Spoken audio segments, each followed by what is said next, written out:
My name is Elena Carter, and for 7 years my parents introduced my husband with a smile that never quite reached their eyes. This is Daniel, they would say carefully. He's in agriculture. They never used the word farmer. Not at church luncheons, not at charity events, not at the country club, where my father discussed investment, portfolios, and my mother compared European vacations.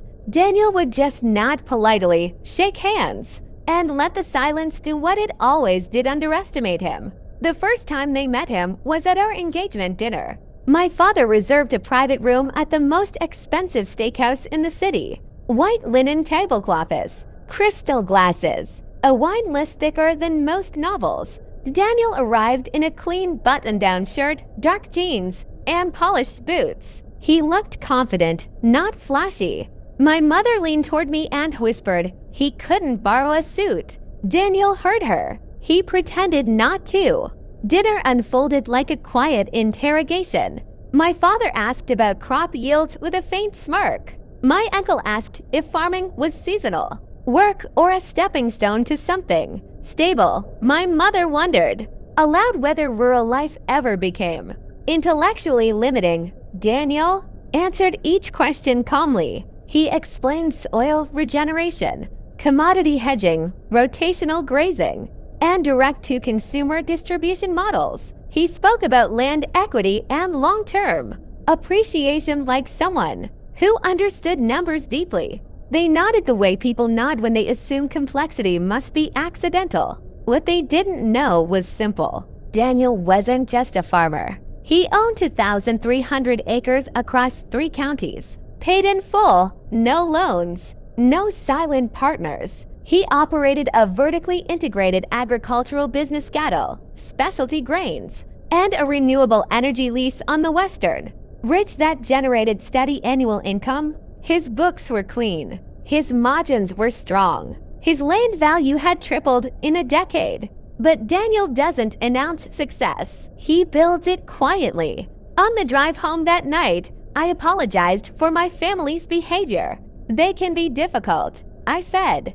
Daniel squeezed my hand gently. They measure wealth by visibility, he replied. I measure it by durability. That was the moment I understood something my parents never did. They equated sophistication with appearance. Daniel equated it with sustainability. For years, they called him simple, small town, limited. They never once asked what the land was worth. They never asked what the solar contract paid annually. They never imagined the quiet men they mocked understood leverage, liquidity, and long-term growth better than anyone seated at that table. And they certainly never imagined the day would come when they would sit across from him, not laughing but asking. After our engagement, I expected my parents to adjust to Daniel. I was wrong. They didn't adjust, they refined the way they dismissed him. At first it was gentle, then it became routine. Daniel's sweet, my mother would say to her friends, smiling like she was indulging a child. He's just practical, my father would chuckle when Daniel walked away from the table. He's always talking about the weather, he'd say, like Daniel's weather knowledge was a cute quirk instead of the backbone of everything he managed. Daniel never fought them. That was his mistake in their eyes. People like my parents believe humility is ignorance, so they pressed harder. At my mother's spring fundraiser, my father introduced Daniel to an investment banker with a grin. He's in charge of a little ranch, he said, as if ranch was a hobby. Then, when the banker asked about Daniel's business, my mother jumped in. Oh, Daniel doesn't do business, she laughed. He just works long hours out in the dust. Doesn't really understand markets. Daniel said nothing. He just smiled politely and let them talk until the banker asked, do you own the land? Daniel answered, come as a contract. Yes. The room got quieter. Not because they were impressed, because they weren't prepared for the idea of ownership without status. Over the next year, my parents grew bolder. They started asking for help. In the way people ask when they believe, help is owed to them. They wanted access too. Daniel's land for investment. Discussions. They wanted him to consider a partnership. They wanted my husband to finance their lifestyle without calling it charity. The truth was Daniel didn't refuse loudly. He refused intelligently. He would explain risk, terms, land leases, cash flow cycles, long-term planning. He treated their requests like business proposals, not favors. My father hated that. Once, at dinner, my mother said it with a sweetness that felt like a slap. Daniel, you don't need to worry about us. We're fine. Your only job is to support Elena's transition into real society. She said society, like it was a runway and Daniel was just a shadow beneath the spotlight. That night I cried in the bathroom after they left. Not because they insulted Daniel, because it reminded me what they believed. That my life should follow their script, not Daniel's. Then everything shifted. A month later, my father called me at 6 a.m., voice tight.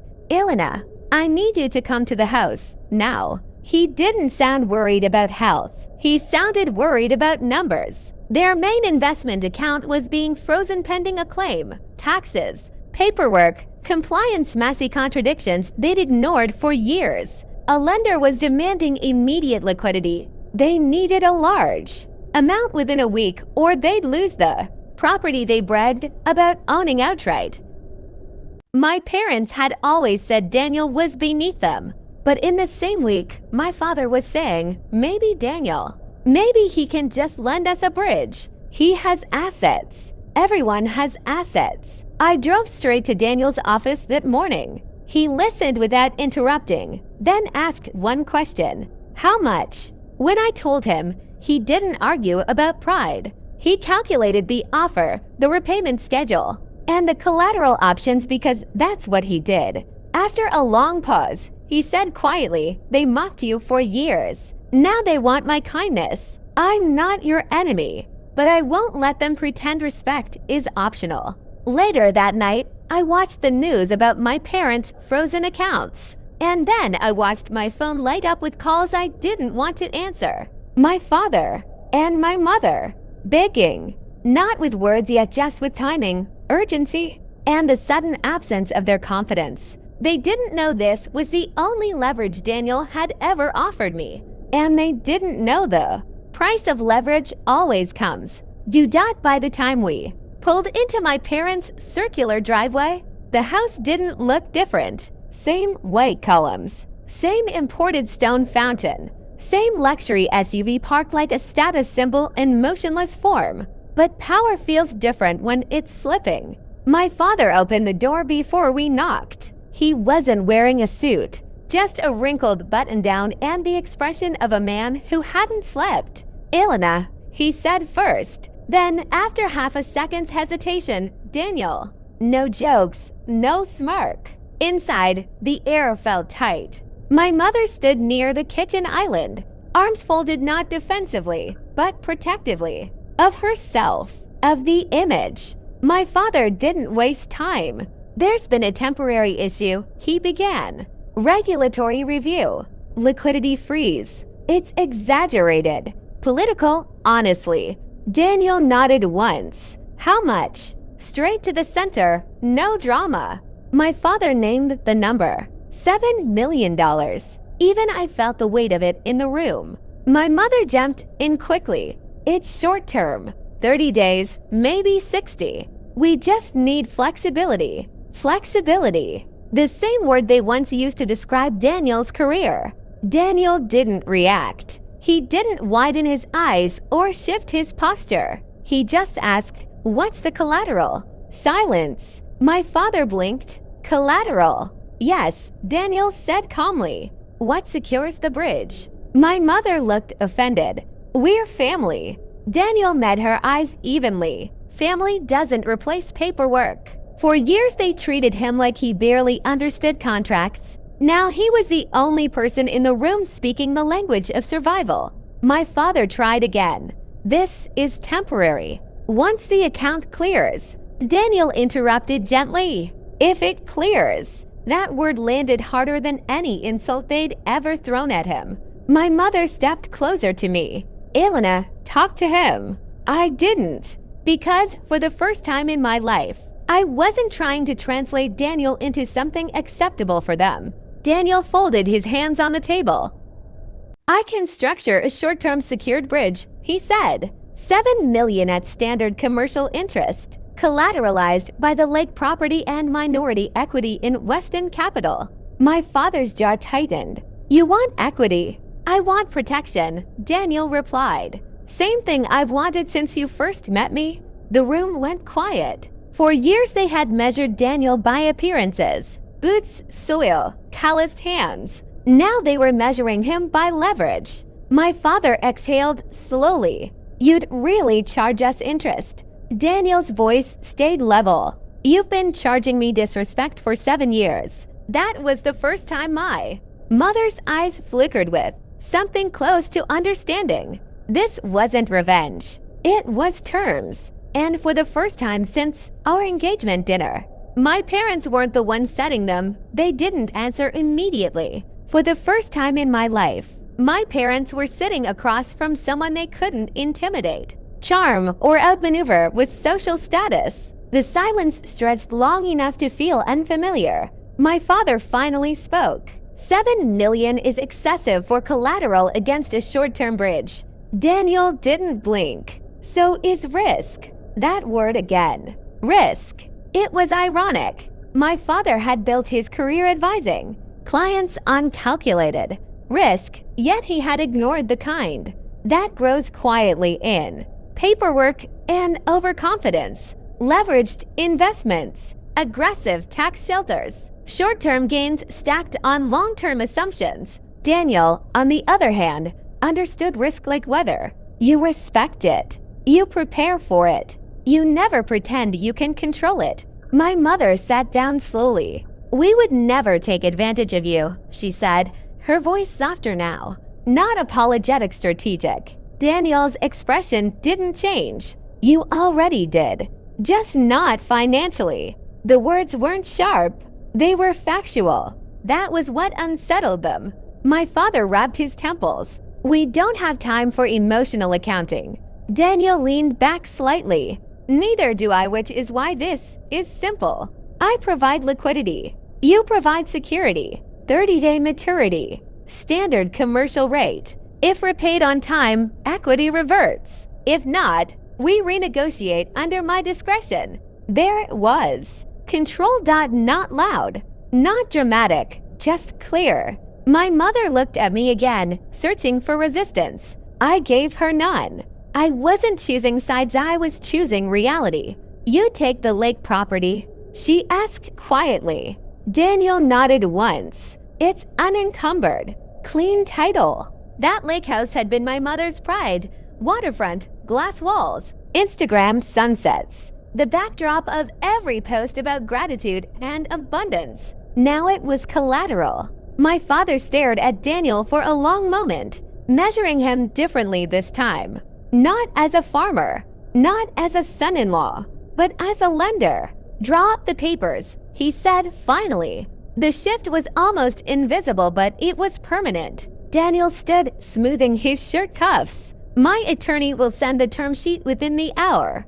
As we walked toward the door, my mother called out, Daniel. He turned. Her voice wasn't mocking anymore. It wasn't superior. It was careful. Thank you. He gave a small nod. This isn't charity. No, she said quietly. It isn't. Outside, as we stepped into the late afternoon sun, I felt something unfamiliar. Not triumph. Not revenge. Balance. For 7 years, they had laughed at the man who worked with soil. Now they were trusting him with their foundation. And foundations, Daniel always says, determine everything that stands above them. Daniel's attorney sent the term sheet within 45 minutes. Clean, direct, no emotional language, just structure. $7 million. 30-day secured bridge. Commercial interest. Collateral. The lake property and a 15% minority equity position in Weston Capital. held in escrow pending repayment. My father called that evening. I didn't realize Daniel worked with a firm like this, he said carefully. He's worked with them for years, I replied. There was a pause on the line. How many years? Long enough. What my father was really asking was simpler. Asterisk, how much don't I know? Asterisk. The answer was almost everything. Over the next week, the house felt different. My parents were polite, controlled, strategic. They invited Daniel to dinner again, but this time there was no subtle condescension about boots or soil. My father asked about land acquisitions. My mother asked about renewable energy leases. They were studying him now. Respect doesn't arrive all at once. Sometimes it arrives disguised as curiosity. The funds transferred on a Thursday morning. $7 million wired without hesitation. My father texted first. Asterisk received, appreciated. Asterisk. Daniel didn't respond immediately. He never rushes acknowledgement when leverage is active. For 23 days, nothing happened. The regulators continued reviewing the frozen accounts. Lawyers circled. Calls were made behind closed doors. On day 24, my mother invited us to the lake house just for dinner. It felt almost nostalgic, sun setting across the water, glass walls glowing gold, but the tension underneath was unmistakable. Halfway through the meal, my father cleared his throat. The account release is taking longer than expected. Daniel set his fork down gently. How much longer? Possibly another 60 days. There it was. The shift from temporary to uncertain. My mother leaned forward. We'll extend the agreement, of course. Daniel's voice remained steady. The agreement states 30 days. My father forced a smile. We assumed there would be flexibility. Daniel met his gaze calmly. Flexibility depends on performance. Silence again. For years they believed Daniel operated from emotional pride, stubborn simplicity. Now they were discovering what he actually operated from, discipline. Are you invoking the collateral? My father asked carefully. Daniel didn't answer immediately. He looked out at the water, then back at them. I'm evaluating. That word carried more weight than any threat, because evaluation meant power. And for the first time, my parents weren't negotiating from a position of superiority. They were negotiating from need. As we drove home that night, I finally asked what I'd been holding back. Are you going to take it? I asked quietly. Daniel kept his eyes on the road. They've spent years believing I was small, he said. Now they're learning scale. That doesn't answer the question. He glanced at me, not unkindly. Taking something is easy. Changing how they see the world, that's harder. Behind us, the lake house lights reflected on the water. For the first time in my life, I realized something profound. This was never about $7 million. It was about valuation. And my parents were finally understanding. The cost of misjudging it, they didn't answer immediately. For the first time in my life, my parents were sitting across from someone they couldn't intimidate, charm, or outmaneuver with social status. The silence stretched long enough to feel unfamiliar. My father finally spoke. $7 million is excessive for collateral against a short-term bridge. Daniel didn't blink. So is risk. That word again. Risk. It was ironic. My father had built his career advising. Clients uncalculated. Risk, yet he had ignored the kind that grows quietly in paperwork and overconfidence, leveraged investments, aggressive tax shelters, short-term gains stacked on long-term assumptions. Daniel, on the other hand, understood risk like weather. You respect it. You prepare for it. You never pretend you can control it. My mother sat down slowly. We would never take advantage of you, she said, her voice softer now. Not apologetic, strategic. Daniel's expression didn't change. You already did. Just not financially. The words weren't sharp. They were factual. That was what unsettled them. My father rubbed his temples. We don't have time for emotional accounting. Daniel leaned back slightly. Neither do I, which is why this is simple. I provide liquidity. You provide security. 30-day maturity. Standard commercial rate. If repaid on time, equity reverts. If not, we renegotiate under my discretion. There it was. Control, not loud, not dramatic, just clear. My mother looked at me again, searching for resistance. I gave her none. I wasn't choosing sides, I was choosing reality. You take the lake property, she asked quietly. Daniel nodded once. It's unencumbered. Clean title. That lake house had been my mother's pride. Waterfront, glass walls, Instagram sunsets. The backdrop of every post about gratitude and abundance. Now it was collateral. My father stared at Daniel for a long moment, measuring him differently this time. Not as a farmer, not as a son-in-law, but as a lender. Draw up the papers, he said finally. The shift was almost invisible, but it was permanent. Daniel stood, smoothing his shirt cuffs. My attorney will send the term sheet within the hour. As we walked toward the door, my mother called out, Daniel? He turned. Her voice wasn't mocking anymore. It wasn't superior. It was careful. Thank you. He gave a small nod. This isn't charity. No, she said quietly. It isn't. Outside, as we stepped into the late afternoon sun, I felt something unfamiliar. Not triumph. Not revenge. Balance. For 7 years, they had laughed at the man who worked with soil. Now they were trusting him with their foundation. And foundations, Daniel always says, determine everything that stands above them. Day 30 arrived without a wire transfer. At 9:12 a.m., Daniel's attorney sent a formal notice of maturity. Professional, neutral, clear. Payment due. Terms expired. Collateral review initiated. At 9:27 a.m., my father called. He didn't bother with small talk. We need an extension.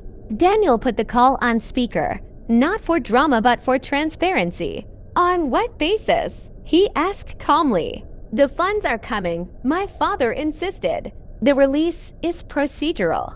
Daniel paused. You structured your finances assuming speed. I structured mine assuming delay. That's the difference. There was frustration in my father's breathing now. Not anger, pressure.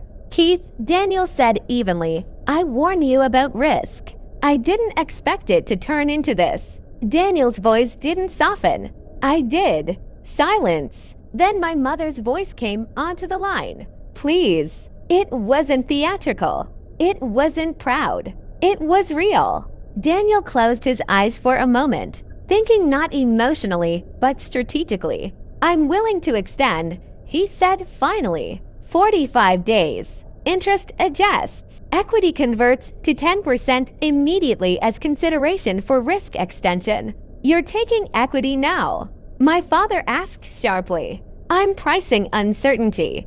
That was the moment everything became visible. This wasn't punishment. This was how real lenders operate. After a long pause, my father said quietly, send the amendment. When the call ended, I studied Daniel's face. You could have taken the lake house, I said. Yes, you didn't. Not yet. That word lingered in the room. Later that afternoon, my mother drove to our farm alone.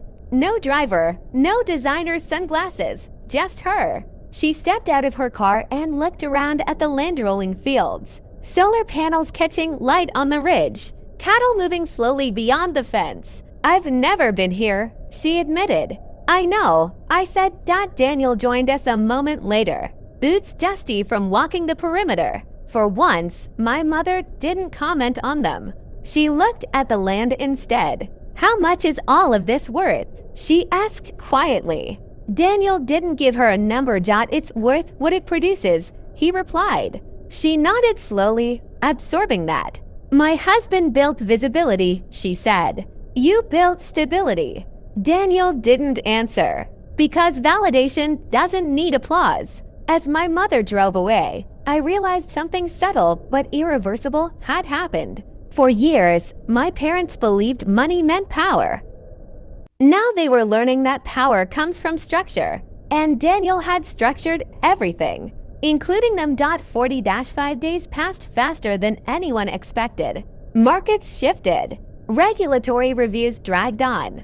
News headlines hinted at internal restructuring inside my father's firm, though nothing explicit was public. But behind closed doors, urgency was no longer hidden. On day 43, my father requested another meeting. This time he didn't ask us to come to the lake house. He came to the farm. I watched his luxury sedan roll slowly down the gravel road, dust rising behind it like something unsettled. He stepped out, looking around the property, with a different expression than the first time he'd visited years ago. Not amusement, not superiority assessment. Daniel walked toward him calmly, sleeves rolled, sun at his back. No theatrics. No handshake dominance, just presence. We're 2 days short, my father began. The release is scheduled. I can provide documentation. Daniel nodded once. Documentation isn't liquidity. My father exhaled slowly.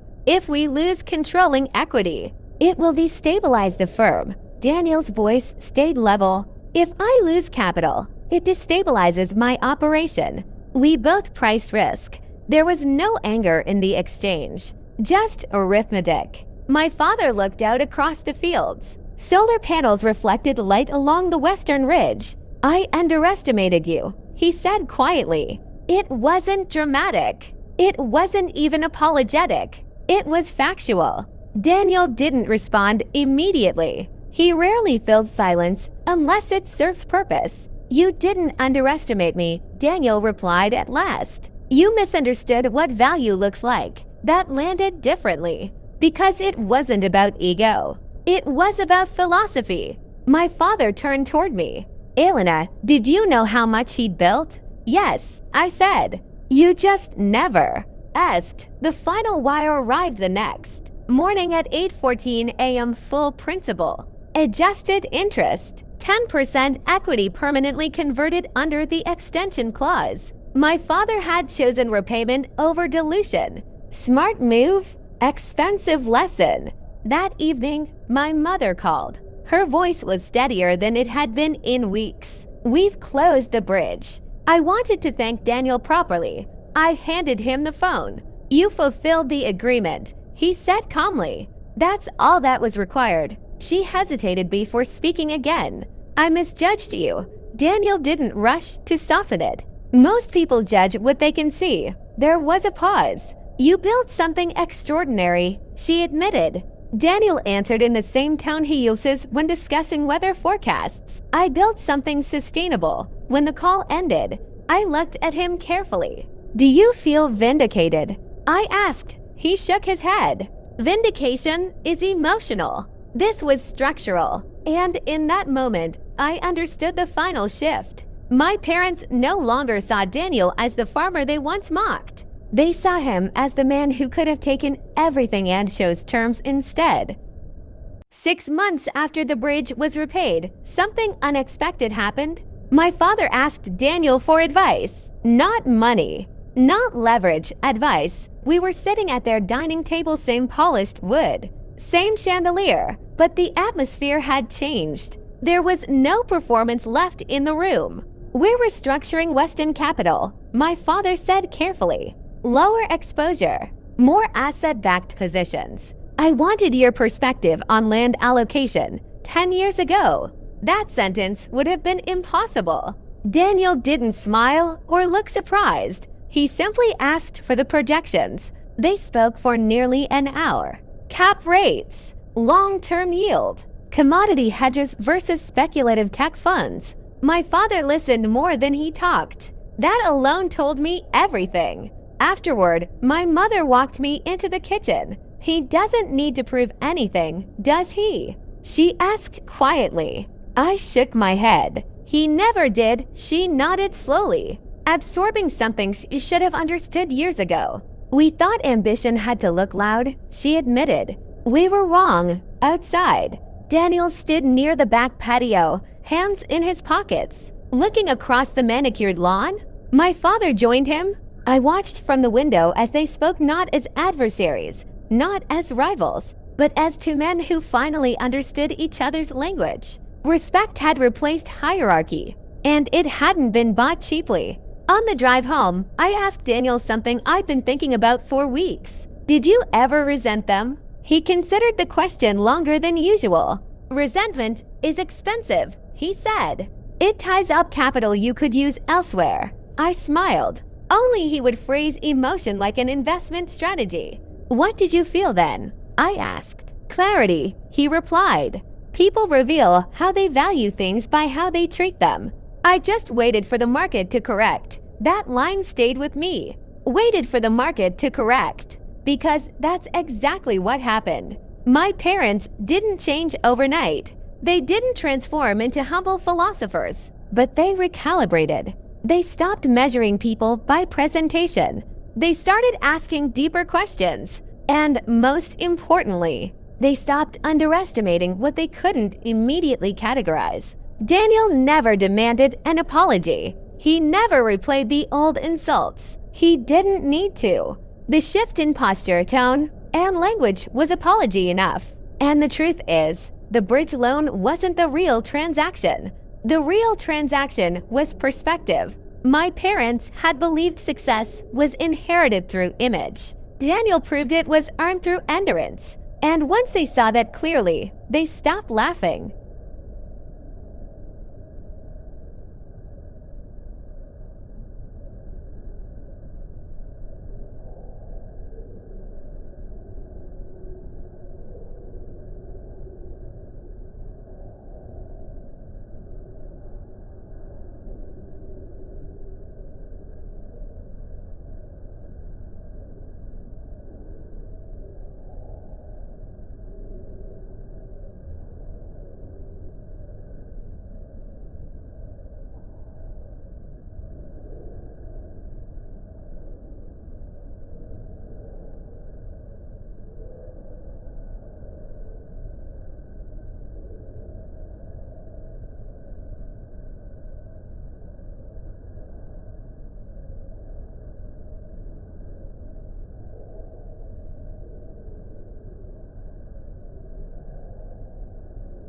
A year after the bridge loan, we hosted dinner at the farm. Not a formal event, not a strategic meeting, just dinner. My parents arrived before sunset. My mother stepped out of the car without commentary about dust or distance. My father shook Daniel's hand the same way he now greets business partners direct. Grounded, respectful.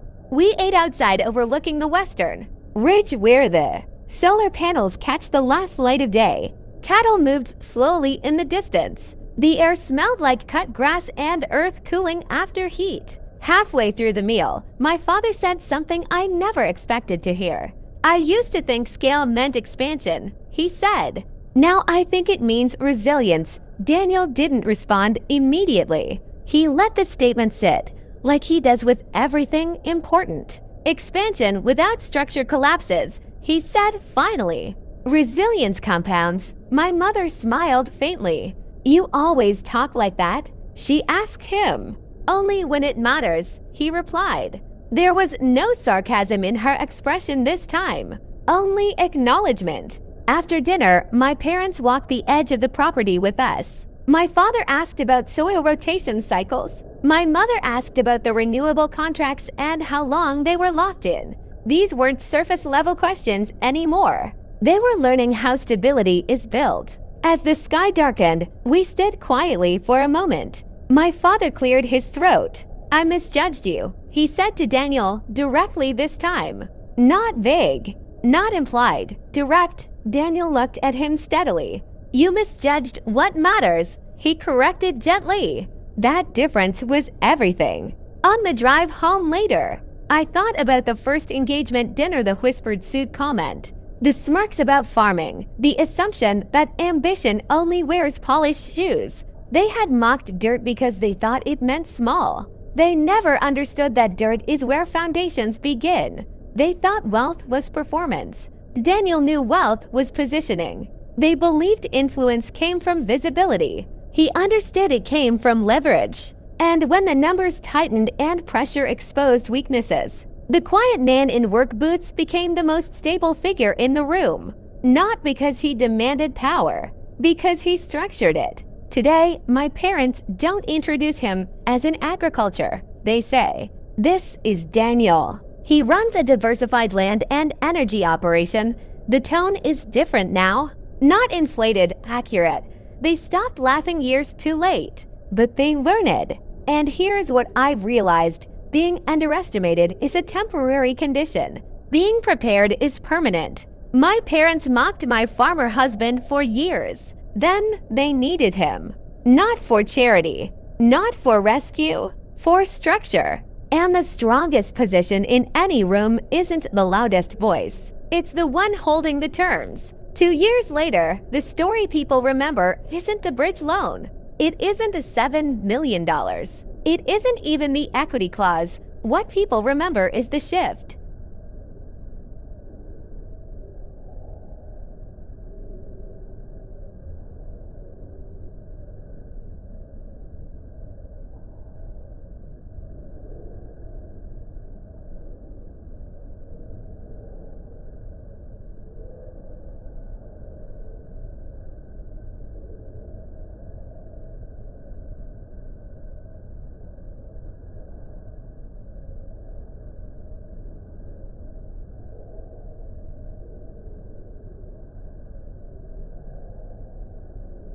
Weston Capital now holds diversified land-backed positions. My father references agricultural resilience in investor meetings. My mother sits on a regional sustainability board. They adapted, not because they were forced to, because they witnessed something they couldn't ignore. Daniel never tried to change them directly. He changed the standard. That's harder to resist. Last spring, my father invited Daniel to speak at a private investor retreat. I almost laughed when I heard it. The same room that once dismissed soil as simple now wanted insight on land strategy and renewable leasing. Daniel stood at the front without slides, without theatrics. He spoke about patience cycles, about cash flow discipline, about owning the underlying asset instead of chasing surface returns. When he finished, the room didn't applaud immediately. They were thinking. That silence was worth more than applause. On the drive home that night, I asked him if he ever imagined this reversal. "It's not a reversal," he said. "It's alignment." That word stayed with me. Alignment. My parents didn't lose. Daniel didn't win. Reality aligned with fundamentals. The same fundamentals he had lived by long before anyone asked for his help. A few months ago, my mother visited again, this time alone. She walked beside me along the fence line and said something unexpected. "I used to think marrying into stability meant marrying into status," she said quietly. "Now I understand it means marrying into character." I didn't respond immediately, because sometimes acknowledgement deserves space. She stopped walking and looked out across the land. "You chose well," she added. It wasn't dramatic. It wasn't emotional. It was sincere. That sincerity mattered more than any apology she could have constructed years ago. The truth is, Daniel never needed their approval. He never chased it. He never reshaped himself to earn it. He built quietly, expanded carefully, leveraged intelligently. And when pressure tested everyone's assumptions, his foundation held. That's the part most people miss. Success doesn't shout when it's secure. It waits, it compounds, it prepares. And when the moment comes, it doesn't beg to be recognized. It simply stands there solid while everything else adjusts around it. My parents once measured my husband by his boots. Now they measure him by his balance sheet and his judgment. But Daniel still wakes up before sunrise, still checks soil moisture himself, still walks the perimeter before breakfast. Because the real wealth was never the bridge loan. It was the discipline that made the bridge possible. And if there's one thing I've learned from watching all of this unfold, it's this: never laugh at the person who understands foundations. They're the ones you'll need when everything else starts to crack. 5 years have passed since the bridge loan. and the landscape of our lives has shifted in ways I never imagined.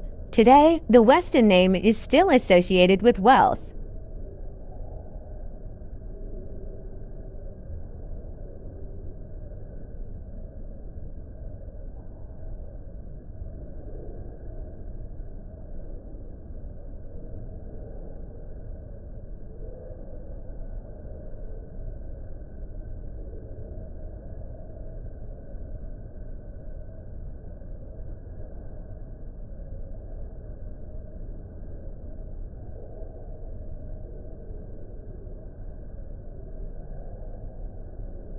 But the definition of that wealth has changed. My father retired as CEO of Weston Capital last year. He didn't hand the company to a board of directors or a high-priced executive. He stepped down and shifted his focus to a joint venture with Daniel, a land conservation trust that protects thousands of acres of Tennessee soil from urban sprawl. It is the first time in history my father has prioritized the earth over the equity. Last Sunday, we gathered at the farm for the first time with our daughter, Mia. I watched my father hold her, looking out at the horizon, and then look at Daniel. There was no shadow of the man who once mocked work boots or whispered about limited intellect. There was only a grandfather who wanted his granddaughter to grow up knowing that the most valuable things in life aren't bought, they are grown. My father leaned over to Daniel and said something he had never said in a decade. I spent my whole life building a wall around my status, Daniel. I thought it protected me, but you built a foundation. That's why you're still standing. And that's why we are all still here. It was the final brick in the wall of their old relationship, and the first stone in something real. As I watched them, I realized that the greatest revenge isn't seeing your enemies fail. It's seeing them evolve. It's watching the people who tried to make you feel small realize that they were the ones shrinking. Daniel still wakes up at 4 a.m. He still checks the moisture of the soil. He still prefers the quiet of the ridge to the noise of the city. He never changed who he was to fit their world. He simply waited for their world to realize it needed his. Because that is the secret of true power. It doesn't shout. It doesn't perform. It doesn't beg for a seat at the table. True power is the person who owns the table, the room, and the land beneath it all, while remaining humble enough to keep their hands in the dirt. My parents mocked my farmer husband for years, thinking they were looking down on him. They didn't realize they were just looking at the only man who knew how to survive the storm they were about to hit. Now, if you've ever been underestimated by the people who were supposed to have your back, or if you've been mocked for choosing a path that didn't look successful, to others, tell me your story in the comments. Did you stay quiet and build, or did you walk away? Subscribe if you believe that character is the only currency that never loses its value, because in the end, the world will always try to measure you by your appearance, but only you get to decide your worth.